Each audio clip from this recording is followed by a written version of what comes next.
மெல்லினம் தமிழ் வலைக்காட்சி நேயர்களுக்கு வணக்கம். ஜூன் 2 ஒரு மகத்தான இசைக்கலைஞனின் பிறந்த நாள். இது நிறைய பேருக்கு தெரியும், சிலருக்கு தெரியாமல் இருக்கலாம். ஆனால் அதே நேரத்தில் பார்த்தீங்கன்னா இந்த மகத்தான கலைஞனை கொண்டாடுறதுக்கு சிலர் வழி இல்லாமல் சில பேர் என்ன செய்வாங்க, திட்டிக்கிட்டு இருப்பாங்க. ஆனால் இந்த வாழும் காலத்தில் அவரை திட்டுறதுக்கான எந்த தகுதியும் யாருக்கும் கிடையாது அப்படிங்கிறது தான் நம்மளுடைய கருத்து. மகத்தான கலைஞனை இவங்க மட்டும்தான் திட்டினாங்களா, இல்லை இந்த மகத்தான கலைஞர்களுக்கு எதிர்ப்புகளே இல்லையா அப்படின்னு நீங்கள் கேள்வி கேட்டிங்கன்னா அப்படியெல்லாம் ஒன்றும் கிடையாது. இந்த 50 ஆண்டு கால அவளுடைய இசை பயணத்தில் பார்த்தீங்கன்னா கிட்டத்தட்ட ஒரு 40க்கும் மேற்பட்ட இசைக்கலைஞர்கள் அவர்கிட்ட போட்டி போட்டிருக்காங்கன்னு தான் சொல்லணும். ஆனால் அந்த 40க்கும் மேற்பட்ட இசைக்கலைஞர்கள் போட்டி போட்டு காணாமல் போனவர்களில் எத்தனையோ பேர் இருக்காங்க. அதே நேரத்தில் பார்த்தீங்கன்னா இசைஞானி இளையராஜா பாட்டு மாதிரியே இருக்கு அப்படின்னு சொல்லிட்டு அவங்களுடைய பாட்டு கூட அது இசைஞானி இளையராஜா போட்ட பாட்டு தான் அப்படின்னு சொன்ன கதையும் உண்டு. அப்படி சொன்ன கதைகளில் இசையமைப்பாளர்களில் ஒரு 10 பேரை பற்றி தான் நம்ம என்ன செய்ய போகிறோம், இப்போ நம்ம பார்க்க போகிறோம். எல்லாரும் என்ன நினச்சிட்டு இருப்பாங்க, தேவா தான் வந்தார், ஏஆர் ரஹ்மான் தான் வந்தார், பாக்கியராஜ் இசையமைச்சார், டி ராஜேந்தர் இசையமைச்சார் அப்படின்னு சொல்லிட்டு இருப்பாங்க. ஆனால் நான் சொல்லக்கூடிய இந்த 10 பேர் கலைஞர் இசைக்கலைஞர்களில் பாதி பேருக்கு இப்படி ஒரு இசையமைப்பாளர் இருந்தாரா அப்படின்னு கூட என்ன செய்யாது, தெரியாது. ஆனால் இவங்கெல்லாம் இசை ஞானி இளையராஜாவோட அதே காலகட்டத்தில் அதே மாதிரியான பாடல்களை கொடுத்தவங்கள தான் நம்ம பார்க்க போகிறோம். இதில் இருந்து இசைஞானி எப்படி வெற்றி பெற்றார் அப்படிங்கிறதும் ஒரு பொருள்பட தான் நம்மளுடைய இந்த கருத்து இருக்கிறது. இளையராஜாவுக்கு பாரதி ராஜா, கே பாலச்சந்தர், மணிரத்னம் அப்படின்னு சொல்லி அந்த தொடக்க காலத்தில் இளையராஜா கிட்ட இசை வாங்கியிருக்கிறாங்க. அப்போ என்ன ஒரு காலகட்டத்தில் இளையராஜா நாள் முழுக்க பாடல் கோர்க்கக்கூடிய ஒரு இசையை சேர்க்கக்கூடிய ஒரு பயங்கரமான ஒரு சூழலில் இருக்கும்போது நமக்கே இவரால் என்ன செய்ய முடியல, இசையை கோர்த்து தர முடியல அல்லது மெட்டு போட்டு தர முடியல, அவ்வளோ பிஸி ஆகிட்டார. இவருக்கு மாற்றா ஒருத்தரை கொண்டு வரணும் அப்படின்னு சொல்லிட்டு எண்ண ஓட்டத்தில் இவங்கெல்லாம் ஒவ்வொரு இசையமைப்பாளராக அறிமுகப்படுத்துகிறாங்க. அப்படி முதல்ல யார் அறிமுகப்படுத்துகிறான்னு பார்த்தீங்கன்னா கே பாலச்சந்தர் தன்னுடைய அச்சமில்லை அச்சமில்லை அப்படிங்கிற ஒரு படத்தில் PS நரசிம்மன் அப்படிங்கிறவரை அறிமுகப்படுத்துகிறார் இசையமைப்பாளராக. அவர் ஒரு கர்நாடகா வயலின் இசைக்கலைஞர். ஆனால் இளையராஜாட்ட அவர் இருந்தார். அவரை வச்சுட்டு என்ன செய்கிறாரு, அச்சமில்லை அச்சமில்லை அப்படிங்கிற ஒரு படத்துக்கு முதல் பாட்டாக பார்த்தீங்கன்னா இளையராஜா மாதிரி ஒரு ஹிட் சாங்கை கொடுக்குறாரு. அந்த பாட்டு என்னன்னு பார்த்தீங்கன்னா பூவு 6-7 நாளா. இந்த பாட்டை இப்ப கூட இளையராஜா தான் மெட்டு போட்டார் அப்படின்னு சொல்லக்கூடிய வகையில இருக்கும். அது அச்சமில்லை அச்சமில்லை திரைப்படத்துல PS நரசிம்மங்கிற இசைக்கலைஞர் கே பாலச்சந்தருக்காக போகப்பட்டது. அடுத்து பாத்தீங்கன்னா தேவேந்திரன் அப்படிங்கிற ஒரு இசைக்கலைஞர். தேவேந்திரன் தமிழ்நாட்டுக்காரர் தான். இவரும் பாத்தீங்கன்னா முதல்ல மண்ணுக்குள் வைரம் அப்படின்னு சொல்லிட்டு மனோஜ்குமார் இயக்கத்துல பாரதி ராஜாவோட சொந்தக்காரர். அவர் தான் மண்ணுக்குள் வைரம் படத்தை டைரக்ஷன் பண்றாரு. அது எல்லாமே கிட்டத்தட்ட பாரதிராஜால மேற்பார்வையில் நடக்கிற மாதிரி தான். இவர் தான் என்ன செய்யறாரு, சரி நம்ம ஒரு கிராமத்து ஆளை அறிமுகப்படுத்தணும் அப்படின்னு சொல்லிட்டு தேவேந்திரன் அப்படிங்கிற ஒரு இசையமைப்பாளரை அறிமுகப்படுத்துறாரு. அவரும் மண்ணுக்குள் வைரத்துல பாத்தீங்கன்னா அடிப்பிச்சு உதறாரு. கீழ்வான சிவக்கையிலன்னு அந்த வரி வரும்போதே ஒரு இளையராஜா டோன்ல தான் என்ன செய்யும், அந்த வரிகளை வரும்.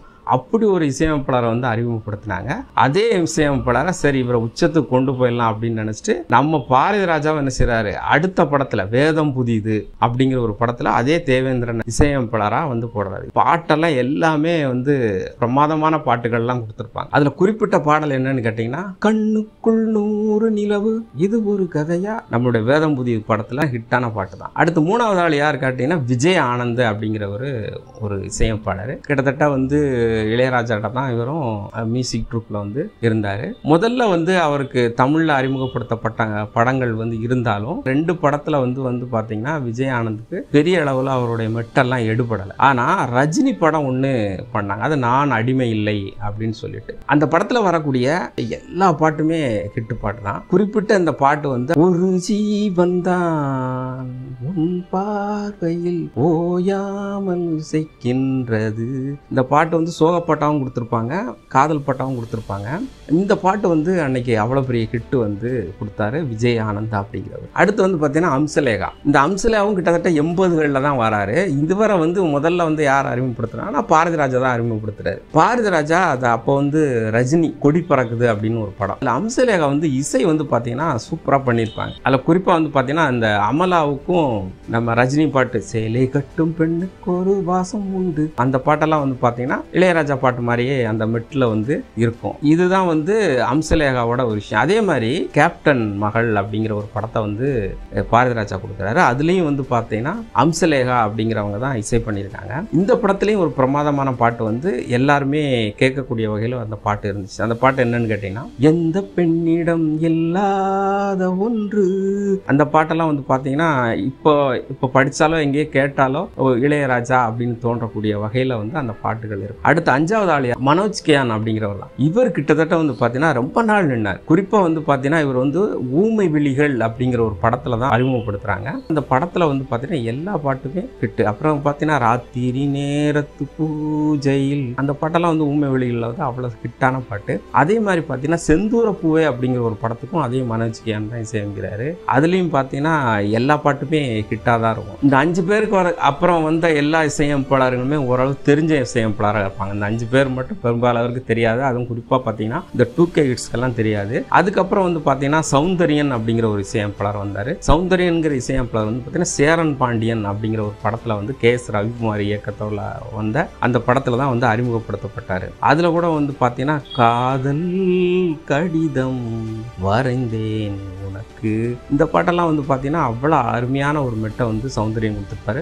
சௌந்தரியனுக்கு அப்புறம் ஒரு பெரிய ஆளாக யார் வந்தான்னு பார்த்தீங்கன்னா ஆதித்தன் அப்படின்னு ஒருத்தர் வந்தார். ஆதித்தன் இன்னைக்கு இல்லை, அவர் மறைஞ்சிட்டாரு. ஆனால் ஆதித்தனும் வந்து என்ன செஞ்சாருன்னா ஒரு மிகப்பெரிய ஹிட்டு படங்களை வந்து ஹிட்டு சாங்கை வந்து கொடுத்தாரு அப்படிங்கிறது வந்து மறுக்கிறதுக்கு இல்லை. குறிப்பாக வந்து பார்த்தீங்கன்னா அமரன் படத்தில் வெத்தலை போட்ட சோக்கில் கப்புன்னு பார்த்து மூக்கில் வந்தது பாரு ரத்தம், இந்த அமரமான சுத்தம் அந்த பாட்டும் சரி. சீவலப்பெரி பாண்டியில் வந்து கிழக்கு செவக்கையில் கீரை இருக்கையில் அந்த பாட்டெல்லாம் வந்து பார்த்தீங்கன்னா ஆதித்தன் போட்ட பாட்டுகள். அவர் வந்து அந்த காலகட்டத்தில் ஒரு நிறைய ஹிட்டு சாங்கை வந்து கொடுத்தாரு அப்படின்னு தான் நம்ம சொல்லணும். ஆதித்தனுக்கு அப்புறம் வந்து பார்த்தீங்கன்னா சிற்பின்னு ஒரு இசைக்கலைஞர் வந்தார். விக்ரமோட அந்த கோகுலன் படத்தில் வந்து பார்த்தீங்கன்னா எல்லா பாட்டுமே ஹிட்டாக இருக்கும். கோகுலத்துக்கு அப்புறம் வந்து பார்த்தீங்கன்னா உள்ளத்தை அழித்தா அப்படிங்கிற நம்ம சுந்தர்சி படத்துலலாம் பார்த்தீங்கன்னா செம்ம ஹிட்டாக இருக்கும். அதுக்கப்புறம் தொடர்ச்சியாக வந்து பார்த்தீங்கன்னா சுந்தர்சி படத்தில் வந்து சிற்பி இல்லாமல் இருக்க மாட்டார். அந்த அளவுக்கு வந்து பார்த்தீங்கன்னா இசை வந்து அமைச்சு அந்த இளையராஜா அப்படிங்கிற ஒரு கோட்டைக்குள்ளேயே அவங்க என்ன செஞ்சாங்க, நின்றாங்க. இதே காலத்தில் வந்து பாலபாரதி அப்படின்னு சொல்லிட்டு ஒரு இசையமைப்பாளர் வந்தார். இவர் வந்து தலைவாசல் அப்படிங்கிற ஒரு படத்தில் அறிமுகப்படுத்தப்பட்டார். தாஜ்மஹால் தேவையில்லை அன்னமே அன்னமே அந்த பாட்டெல்லாம் வந்து பார்த்தீங்கன்னா அன்னைக்கே எல்லாருக்குமே பிடிச்ச ஒரு, அதுவும் இளைய தலைமுறைக்கான பிடிச்ச ஒரு பாட்டாக வந்து போட்டார். ஆனால் கிட்டத்தட்ட அவர் வந்து ஒரு இளையராஜாவோட ரசிகர். அவரே வந்து ஒரு பேட்டியில் சொல்லும்போது பாலபாரதி சொல்ல போகும்போது, எங்கள் அப்பா நானே எத்தனை பாட்டாக போட்டிருக்கேன், ஆனால் எங்கள் அப்பா என் பாட்டை ஒரு நாளும் கேட்டதில்லை, ஆனால் இளையராஜா பாடத்தான் கேட்பாரு, நானும் இளையராஜா பாடத்தான் கேட்பேன், நான் வந்து இளையராஜா ரசிகன் அப்படின்னு சொல்லியிருக்காரு. அப்போ இளையராஜா ரசிகனாக இருந்து அந்த என்ன செஞ்சார், முடிஞ்ச அளவு இளையராஜா மாதிரியான ஒரு பாட்டாக கொடுத்துட்டாரு அப்படின்னு தான் நான் சொல்லணும். அதுக்கடுத்து வந்து பார்த்தீங்கன்னா கீரவாணி. இந்த கீரவாணி அப்படிங்கிறது இப்பயும் வந்து தெலுங்குல ஒரு மிகப்பெரிய இசையமைப்பாளராக தான் இருக்கிறாரு. நம்ம பாகுபலி எல்லாம் அவர் இசையமைச்ச படம் தான். இன்னைக்கு இருக்க இசையமைப்பாளர்கள் நம்ம இளையராஜா என்ன செய்யணும், கொண்டாடணும் அப்படின்னு சொன்ன ஒரு இசையமைப்பாளர் தான் வந்து கீரவாணி. அவரும் தமிழ்ல வந்து பார்த்தீங்கன்னா அறிமுகப்படுத்தப்பட்டாரு. அது யாரால் அறிமுகப்படுத்தப்பட்டாருன்னா கே பாலச்சந்தரால் தான் அறிமுகப்படுத்தினார். அழகன் அப்படிங்கிற திரைப்படத்தில் தான் அறிமுகப்படுத்தினார். அந்த படத்தில் வந்து பார்த்தீங்கன்னா மம்முட்டி அமலா அதில் வந்து ஒரு சூப்பரான ஒரு பாட்டு இருக்கும். அது இன்றைக்கும் வந்து பார்த்தீங்கன்னா யாருமே நீங்கள் அந்த படத்தை இப்போ சொல்லாமல் நீங்கள் அந்த டிவியில் போச்சுன்னா இது இளையராஜா தான் அப்படின்னு சொல்லக்கூடிய வகையில் தான் அன்றைக்கி இருந்துச்சு. அந்த பாட்டு என்னன்னு கேட்டிங்கன்னா ஜாதி மல்லி பூச்சரமே சங்கத்தமிழ் பாச்சரமே, இப்படி அதில் இன்னொரு பாட்டு இருக்குது. இப்படி எல்லாமே அந்த படத்தில் ஹிட்டான பாட்டுகள் தான். இப்படி எல்லாமே வந்து பார்த்தீங்கன்னா இசைஞானி இளையராஜாவோட அந்த கால் சீட் கிடைக்காம அல்லது அவருக்கு மாற்றாக நியமிக்கப்பட்ட இசையமைப்பாளர்கள். ஆனால் எல்லாமே இளையராஜாவோட மெட்டுக்களை ஒட்டி இருந்தது தான் அதில் உள்ள பெரிய ரகசியம். இந்த மாதிரியான இசைக்கலைஞர்கள் நிறையா பேர் வந்து இசையமைப்பாளர் இசைஞானி இளையராஜா இருக்கும் போதே இளையராஜா மாதிரியான இசைகள் அமைச்சு கோலோச்சினவங்க அப்படிங்கிறத நான் சொல்ல வந்த விஷயம். ஆனால் இதையும் அவர் என்ன செஞ்சார், முறியடிச்சு இன்றைக்கி ஒரு 1000 படத்துக்கு மேலே ஒரு திரைப்படங்களில் வந்து இசையமைச்சிருக்காருன்னா அது இளையராஜாவோட அந்த தனித்துவம் அப்படின்னு சொல்லலாம். அவர் வந்து இசையை நேசித்தார். அவருக்கு இசையை தவிர வேற ஒன்றுமே தெரியாது. இசை தான் தன்னோட வாழ்க்கையாக மூச்சாக நினச்சிக்கிட்டு இருக்காரு. கிட்டத்தட்ட வந்து பார்த்தீங்கன்னா இதே காலகட்டத்துக்குள்ள நம்ம நினைக்கிற மாதிரி அப்படி ஈஸியெல்லாம் கிடையாது. அவர் தம்பி அவருக்கு போட்டியாக தான் நின்னார்னு சொல்லலாம். குறிப்பாக பார்த்தீங்கன்னா கங்கைமரன் வந்து அதே காலகட்டத்தில் நான் சொன்ன 80-90 காலகட்டத்தில் கங்கைமரன் மட்டுமே 100 படத்துக்கு இசையமைச்சிருக்காருங்கிறது எத்தனை பேருக்கு தெரியும்? வாழ்வே மாயம் அப்படிங்கிற படம்லாம் கங்கைமரனோட இசையில் வந்த படங்கள். இப்படி நிறைய நிறைய படங்கள் சொல்லலாம். கங்கை அமரும். ஆனால் என்னென்னா அதே மாதிரி தான் இளையராஜா இசை அப்படிங்கிற மாதிரியான ஒரு சொல்லாடலோட அவர் முடிஞ்சு போச்சு. அதே மாதிரி இளையராஜாட்ட கோச்சிட்டு வந்து, இது வந்து அவரே பேட்டி கொடுத்த ஒரு விஷயம், கோச்சிட்டு வந்து பாக்கியராஜ் ஒரு 2-3 படத்தில் கொடுத்தார். இவங்க எல்லாமே என்னன்னு கேட்டிங்கன்னா இளையராஜாவை பார்த்து இளையராஜாட்ட இருந்து வளர்ந்ததுனால, குறிப்பாக அவரோட இசையவே என்ன செஞ்சாங்க, கிட்டத்தட்ட தழுவி போட்டதுனால அவருக்கு அந்த பேர் இளையராஜாவுக்கு தான் கிடைச்சது அப்படிங்கிறது தான் உண்மை. இதை தாண்டி வந்து பார்த்தீங்கன்னா இளையராஜா தன்னோட திறமையால தான் இன்னைக்கு வரைக்கும், இன்னைக்கு 50 வருஷம் ஆக போகுது. ஆனால் இந்த 50 வருஷத்துக்குள்ள அவர் இசையமைச்ச 1000 படத்துக்கு மேலே பல படங்களும் இன்னைக்கு இருக்குது. இன்னைக்கு அவர் நிறைய பேர் என்ன சொல்கிறாங்கன்னா, அவர் பாட்டை நிறைய கேட்டுட்டு இருக்கலாம், அவர் வழக்கு தொடுக்கிறாரு அப்படின்னா, அவர் வழக்கெல்லாம் சாதாரணமாக தொடுக்கலை. அவருக்கு வந்து அவரோட ராயல்ட்டிக்காக சில விஷயங்கள் தொடுக்கிறாரு. அதே நேரத்தில் அவர்கிட்ட அனுமதி பெற்றால் அவர் வந்து அதுக்கு மறுப்பு சொல்லதில்லை, பயன்படுத்திட்டு போங்க அப்படின்னு சொல்கிறார். அண்மையில் கூட ஒரு பேட்டியில் என்னன்னு கேட்டிங்கன்னா, டைரக்டர் செல்வராஜ், நான் இளையராஜாவுக்காக கொடுத்த கட்டணம், அதாவது அவருக்கு கொடுத்த தொகை அப்படிங்கிறது 2 இட்லி தான் அப்படின்னு சொல்லியிருக்காரு. படத்துக்கு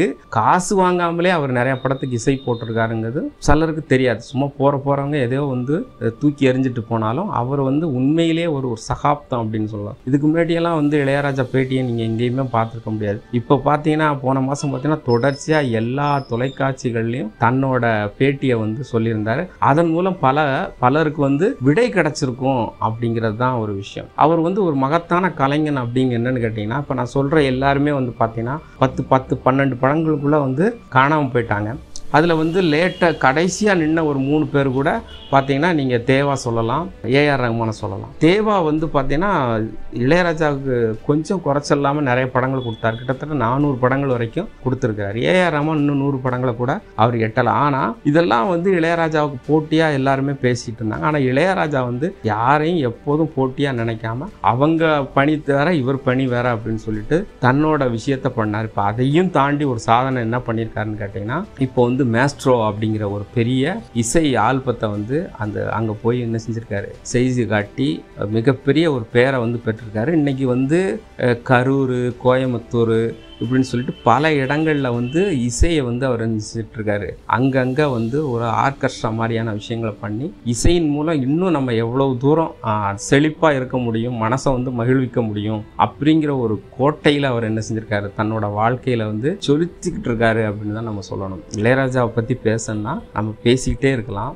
இந்த பிறந்த நாளைக்கு நம்ம சொல்லக்கூடிய ஒரே ஒரு விஷயம், இளையராஜாவுக்கு யாரும் போட்டி கிடையாது, இளையராஜா யாரையும் போட்டியாக நினைக்கிறதும் கிடையாது. இன்னைக்கு எத்தனையோ இசைக்கலைஞர்கள், இசையமைப்பாளர் இருந்தாலும் ஒவ்வொரு ஆண்டும் குறைஞ்சபட்சம் தமிழில் மட்டும் 4 படங்களுக்கு குறையாமல் இளையராஜா கொடுத்துக்கிட்டு இருக்காரு. இதே காலகட்டத்தில் 20 வருஷமோ 5 வருஷமோ 10 வருஷமோ வந்தவங்க அப்படி 4 படங்கள் கொடுக்குறாங்களா அப்படின்னு பாருங்கள். ஒரே ஆண்டு, ஒரே வாரத்தில், ஒரே மாதத்தில் 100 பாட்டுக்கு மேலே இசையமைச்சவர் தான் இசைஞானி இளையராஜா. இளையராஜாவை வந்து நம்ம என்றைக்கும், அதுவும் வாழும் காலத்தில் நம்ம இருக்கிறதுல ஒரு பெருமையாக நினைக்கணும். அவரோட இசை பயணம் இன்னும் தொடரணும். கிட்டத்தட்ட பார்த்தீங்கன்னா இப்போ சமீபத்தில் வந்த விஜயகாந்தோட பையனோட படைத்தலைவன் அப்படிங்கிற பேரில் உள்ள அந்த பாட்டெல்லாம் வந்து பார்த்திங்கன்னா அருமையாக இருக்குது. அதே மாதிரி ஜமா அப்படிங்கிற படத்தில் வந்த பாட்டுகளும் பிரமாதமாக இருக்குது. இது எல்லாமே சமீபத்தில் வந்த பாட்டுகள். இன்னும் அவரோட பாடல்கள் வந்து மெருகேற்றி கொண்டு தான் இருக்குது.